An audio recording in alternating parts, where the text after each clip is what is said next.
সবাইকে স্বাগত জানাই আমাদের নতুন চ্যানেল রান্নাবাটিতে। আজকে আমাদের মেনু ফুলকপি দিয়ে হাঁসের ডিমের রসা। আমি 11টা হাঁসের ডিম নিয়ে নিয়েছি। ডিমগুলো সেদ্ধ করে ভালো করে খোসা ছাড়িয়ে নিয়ে নিয়েছি। এবার কড়াইতে তেল দিয়ে তেল গরম হলে হাঁসের ডিমগুলোকে এক এক করে ছেড়ে দিয়েছি। হালকা হালকা ভাজা করে নিয়েছি। এরপর ওই তেলেই ফুলকপিগুলো ভালো করে লাল লাল করে ভেজে নিয়েছি। সাথে একটু নুন দিয়ে দিয়েছি যাতে ফুলকপিগুলো একটু নরম হয়ে ভালো করে ভাজাটা হয়ে যায়।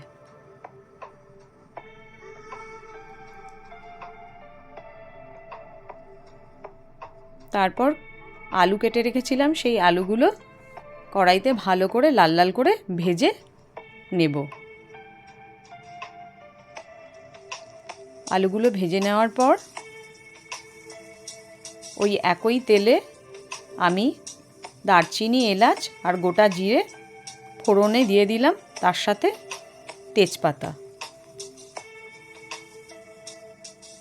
দিয়ে ভালো করে যখন গরম মশলার গন্ধটা বের হবে তখন কেটে রাখা যে পেঁয়াজগুলো ছিল সেই পেঁয়াজগুলো আমি অ্যাড করে দেব।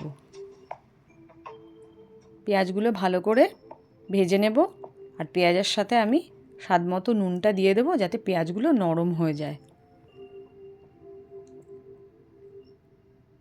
এরপর আমি একে একে হলুদ গুঁড়ো, আদা বাটা,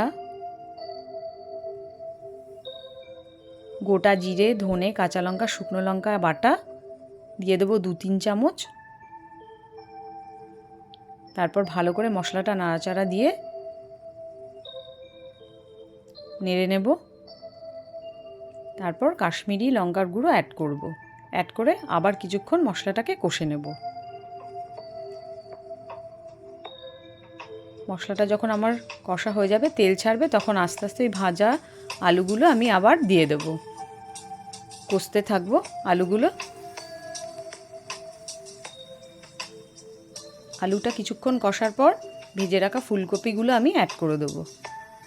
এবার ওটাও দিয়েও আমি কিছুক্ষণ আলু আর ফুলকপিটা ভালো করে কষে নেব যাতে মশলার সাথে মিশে যায়। তারপর আমি গরম জল অ্যাড করে দেবো। গরম জল দেওয়ার পর আমি ডিমগুলো দিয়ে 10 মিনিট মতো ফোটাবো। ফুটিয়ে আমার আলু ফুলকপির রসা তৈরি। যদি বন্ধুরা আপনাদের এই রেসিপিটা পছন্দ হয় তাহলে অবশ্যই আমাকে জানাবেন আর আমার পাশে সবসময় থাকবেন। নমস্কার বন্ধুরা। আমার রেসিপিটা যদি ভালো লাগে তাহলে অবশ্যই একটি লাইক, কমেন্ট ও সাবস্ক্রাইব করে দেবেন।